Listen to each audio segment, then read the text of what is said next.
آ رہا تو میں ٹریفک کے اصول کے مطابق گاڑی ڈرائیو کر رہا تھا.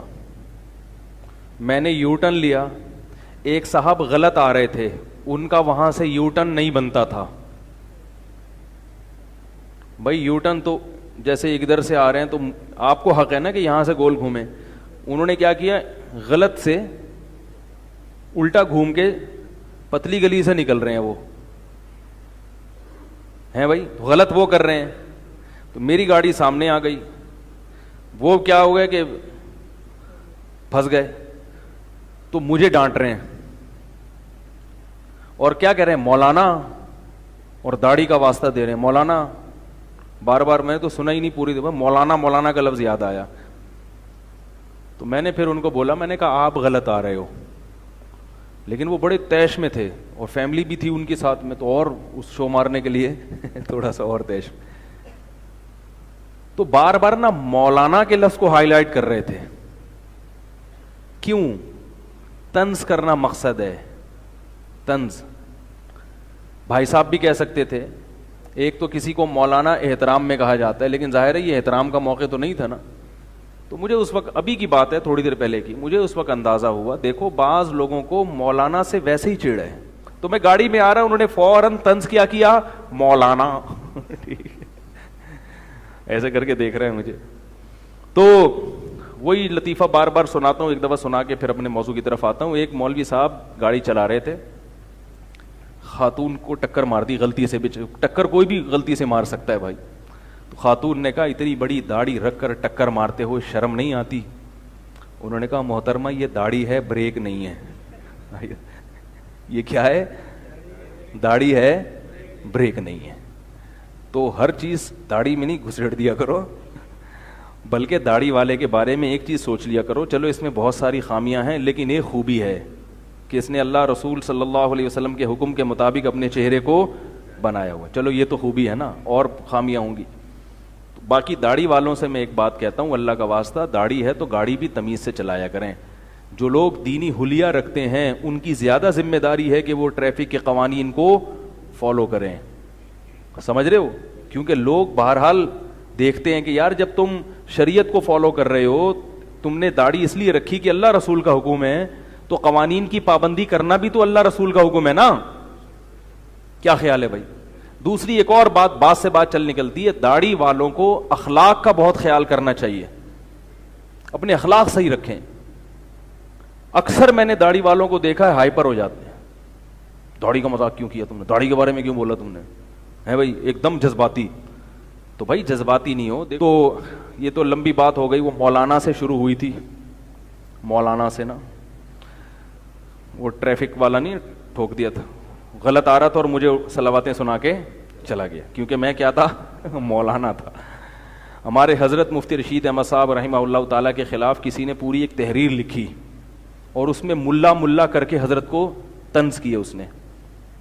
اچھا, وہ جو جس نے تحریر لکھی تھی وہ سائنٹسٹ تھے, سائنسدان تھے, اور فلکیات کے بہت ماہر تھے. فلکیات کے کیا تھے؟ فلکیات جو ہے نا, کرو ٹریگنومیٹری اور پلین ٹریگنومیٹری, اس کی بھی بڑی مہارت تھی ان کو. اور ہمارے حضرت فلکیات کے اسپیشلسٹ تھے, یعنی بہت ہی بڑے ماہر تھے. اور حضرت کو جو فلکیات کے علم میں مہارت تھی وہ البیرونی کی کتابیں پڑھی تھی مسلمان سائنسدانوں کی. حضرت تو اسکول میں کبھی گئے نہیں. تو اس ماہر فلکیات نے حضرت کے مسائل پر اعتراضات کیے اور مذاق اڑایا مفتی رشید احمد صاحب کا. اس کا خیال یہ تھا کہ میں نے گوروں سے فلکیات پڑھی ہے اور انہوں نے مسلمان سائنسدانوں کی پرانی کتابیں پڑھی ہیں, اس بیچارے کو کیا پتا ہوگا. ٹھیک ہے نا. تو حضرت نے جو سمت قبلہ بتایا نا کہ یہ یہاں کراچی میں سمت قبلہ یوں ہے اور لندن میں یوں ہے اور ناروے میں یوں ہے, تو اس نے سب کو غلط قرار دے دیا. اور چلو علمی انداز سے آپ غلط قرار دے دیں, آپ یہ کہتے ہیں کہ بھئی مفتی رشید احمد صاحب کو فلکیات کا نہیں پتا, مجھے پتا ہے یہ انہوں نے غلطیاں کی ہیں. تو ہمارے حضرت, اچھا اس نے کیا کیا کہ جواب دیا اور طنز بہت کیا کہ ملا ایسے, ملا کو کیا پتا, ملا کو کیا پتا. ہمارے حضرت نے اس کے دلائل کی دھجیاں اڑا دی. حضرت تو فلکیات کے, کرو ٹریگنومیٹری کے ایسے ماہر تھے مفتی رشید احمد صاحب. اور یعنی جو بڑے بڑے سائنسدانوں کی بعض چیزوں پہ حضرت نے غلطیاں سب چیزوں میں نہیں, سائنسدان تو ظاہر ہے جانتے ہیں, لیکن وہ جو سائنٹسٹ تھے نا وہ ذرا اپنے آپ کو کیا سمجھ رہے تھے, وہ لبرل تھے, علماء کے بڑے خلاف تھے, تو انہوں نے دھجیاں اڑائیں. تو حضرت نے اس کے ایک ایک دلائل کا جواب لکھا, اور اس جواب کا آج تک کوئی جواب نہیں لکھ سکا. حضرت نے فرمایا اس سے غلطی کہاں ہو رہی ہے. حضرت نے فرمایا یہ پلین ٹیگنومیٹری کو کرو ٹیگنومیٹری پر قیاس کر رہا ہے, سب سے بڑی غلطی ہے. اس نے بیت اللہ کا جو رخ نکالا نا, وہ جو پلین ٹریگنومیٹری ہے نا اس کے اصول سامنے رکھ کر, جبکہ زمین کیا ہے, گول ہے. یہ جو خط ہم بیت اللہ کی طرف کھینچیں گے وہ گول گھوم رہا ہے, تو ہر وقت زاویہ کیا ہو رہا ہے, چینج ہو رہا ہے. حضرت پر باز پہ آئی ہے کہ پائلٹ جو تھے انہوں نے بھی اشکالات کیے تھے کہ آپ نے جو بتایا وہ غلط ہے. حضرت سے ملنے آئے, حضرت نے پھر ان کی غلطیاں نکالی کہ آپ جہاز کو قیاس نہ کریں کہ آپ جو مکہ جاتے ہیں نا اس سمت میں جاتے ہیں, اور میں نے جو قبلہ بتایا وہ اس سمت میں ہے. تو مکہ جانے کے لیے کچھ اور اصول ہیں, اڑنے کے لیے, ٹھیک ہے نا, زمین پہ خط کھینچنے کے اصول کچھ اور ہیں. تو وہ بڑے متاثر حضرت کے علم سے. تو حضرت نے جب اس کو جواب دیا نا ان سائنٹسٹ کو, اور الحمدللہ اس جواب کو جو جتنے بھی جدید پڑھا لکھا طبقہ ہے اس نے بھی تسلیم کیا کہ یہ صحیح جواب لکھا ہے. آخر میں حضرت نے لکھا کہ یہ جو اس نے بار بار کہا ہے ملا ملا, فرمایا کہ اللہ کا فضل ہے کہ اللہ نے مجھے ملا بنایا. یہ ریٹن لکھا ہے حضرت, اور فرمایا کہ اے اللہ میں تجھ سے دعا کرتا ہوں کہ تو مجھے موت تک ملاؤں کی فہرست میں ہی شامل رکھنا, اور قیامت کے دن ملاؤں کی فہرست میں ہی شامل کر کے اٹھانا, مجھے مسٹروں کی فہرست میں نہ لے کے جانا. یہ مطلب نہیں کہ مسٹر سارے جہنم میں جائیں گے, یہ ایک تعبیر ہوتی ہے نا جذباتی. بہت سارے ملا جہنم میں جا رہے ہوں گے اور بہت سارے مسٹر جنت میں جا رہے ہوں گے, تو اعمال پر مدار ہے. لیکن حضرت نے بتایا کہ یہ جو تم ہمیں ملا ملا کہہ رہے ہو نا, طنز کر رہے ہو, ہمیں اپنے ملا ہونے پر فخر ہے, ملا ہونے پر فخر ہے. تو اس لیے میرے بھائی ٹھیک ہے 2 نمبر ملا بھی ہیں, 1 نمبر بھی ہیں, ہر طرح کے ہر فیلڈ میں ہوتے ہیں, لیکن بعض لوگوں کو مولوی کے لفظ سے چڑ ہو جاتی ہے. یہ بڑی خطرناک صورتحال ہے. اتنی نفرت نہ کرو کہ ہر داڑھی والا آپ کو برا لگنے لگے, اس کا اچھا کام بھی آپ کو برا لگنے لگے, اس کا عیب یہی ہو کہ اس کی داڑھی کیوں ہے. ایک دن کیا ہوا, میں ایک صاحب کے ساتھ سفر کر رہا ہوں, تو ایک صاحب جن کی خشخشی داڑھی چھوٹی سی, وہ تمیز سے نہیں گاڑی چلا رہے نا, وہ غلط سمت پہ آ رہے ہیں اور پونپ بجائے جا رہے ہیں. ان کو غصہ آ گیا, تو مجھے کہنے لگے دیکھو اس کی چونکہ تھوڑی سی داڑھی ہے نا اس لیے یہ صحیح ڈرائیونگ نہیں کر رہا.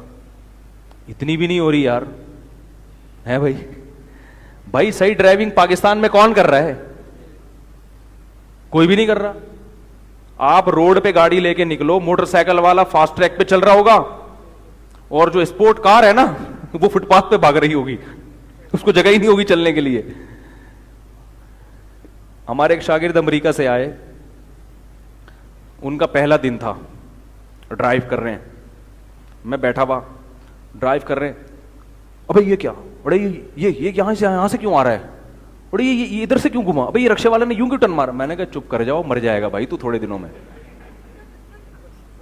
ہاں یہاں ایسا ہی ہوتا ہے. میں نے کہا اتنی ٹینشن لوگے برین ہیمریج ہو جائے گا, پھٹ جائے گا دماغ. کوئی ادھر سے آ رہا ہے, بولے بہت اچھا کر رہا ہے بھائی ٹھیک ہے.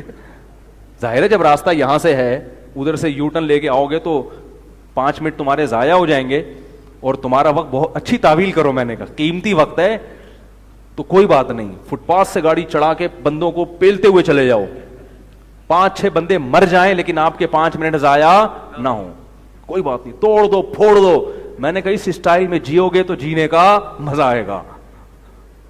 اور میں نے کہا ابھی دیکھو آگے سائن بورڈ پہ لکھا ہوگا جیو اور جینے دو, نہیں لکھا ہوگا. اس کا مطلب یہی ہے کہ پھوڑو, اور خود بھی تمہیں کسی دن کوئی پھوڑ کے چلا جائے گا.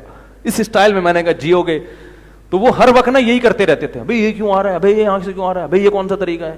تو اللہ کا شکر ہے 1-2 ہفتے رہے, پھر وہ تمیز سے ڈرائیونگ انہوں نے شروع کر دی. ان کو بھی جہاں سے موقع ملتا نکال کے لے جاتے. میں نے کہا اب آپ سچے پاکستانی بن گئے ہو. تو یہ داڑھی والوں کا مسئلہ نہیں ہے, یہ تو داڑھی بغیر داڑھی سبھی کر رہے ہیں بھائی. لیکن ان کو وہ خشخشی داڑھی پہ بھی ان کو برا لگ رہا تھا. انہوں نے کہا یہ دیکھو اتنی سی داڑھی ہے نا اس لیے غلط گاڑی چلا رہا ہے. ہم نے اپنے شیخ سے سیکھا, مفتی رشید احمد صاحب رحمہ اللہ تعالیٰ, وہ بہت سخت. میں جب پہلی دفعہ حضرت کے پاس گیا تو بائک ہم نے کھڑی کر دی, بالکل دیوار سے چپکائی تھی, لیکن اور بھی چپکانے کی گنجائش تھی. اتنی نہیں. حضرت نے فوراً بلایا کہ یہ بائک کھڑی کیسے کی ہے, اس سے چلنے والوں کو تکلیف ہوگی. ہم نے کہا روڈ تو کھلا ہوا ہے, گاڑیاں تو گزر سکتی ہیں. فرمایا گزر تو سکتی ہیں لیکن آسانی سے نہیں گزر سکتی, اور دیوار سے چپکاؤ اس. تو وہ تھوڑی سی ہم نے وہاں جا کے تمیز کا پتہ چلا, یار ایسے بھی ہوتا ہے. تو وہ تو مذہب کا حکم ہے نا, یہ تو شریعت کا حکم ہے, لیکن کون چل رہا ہے مذہب پہ, کون نہ ملک کی قوانین مانتے ہیں نہ مذہب کو مانتے ہیں. تو پھر تو یہی حال ہوگا. اور یہ ہمارا قصور نہیں ہے, یہ حکمرانوں کا قصور ہے. حکمرانوں کی ذمہ داری ہوتی ہے قوم کو تربیت دینا. والدین کی بھی ذمہ داری ہے, لیکن والدین کو بھی تو کوئی تربیت دے گا نا. ٹھیک ہے نا.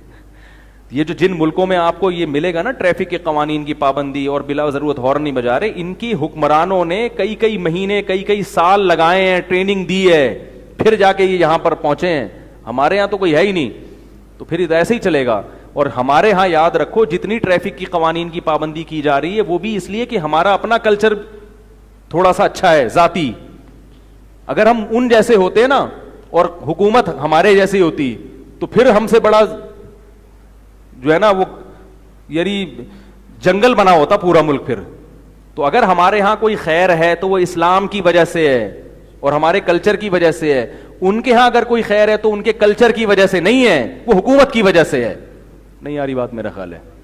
تو ان کا جو کچھ ہے ان میں خیر ہے حکومت کی وجہ سے ہے, اور ہمارے ہاں اگر کوئی خیر ہے تو ہمارے مذہب کی وجہ سے اور ہمارے کلچر, کیونکہ ہماری حکومتوں نے ہماری تربیت کی ذرہ برابر بھی کوشش نہیں کی. سب سے پہلے بدتمیزی انسان اسکول سے سیکھتا ہے, کیونکہ ٹیچر لیٹ پہنچ رہا ہوتا ہے کلاس میں, وہیں سے طالب علم لیٹ پہنچنا سیکھتا ہے. اور ٹیچر ماشاءاللہ اب تو ٹکھائیوں پر پابندی ہے, پہلے جو ٹیچر تھوڑا سا شریف طالب علم مل جائے تو دھنائیاں جو اس کی لگایا کرتے تھے, گالیاں اور پتہ نہیں کیا کیا اسکولوں میں چلتا تھا. اب اللہ کا شکر ہے یہ ماحول ختم ہو گیا.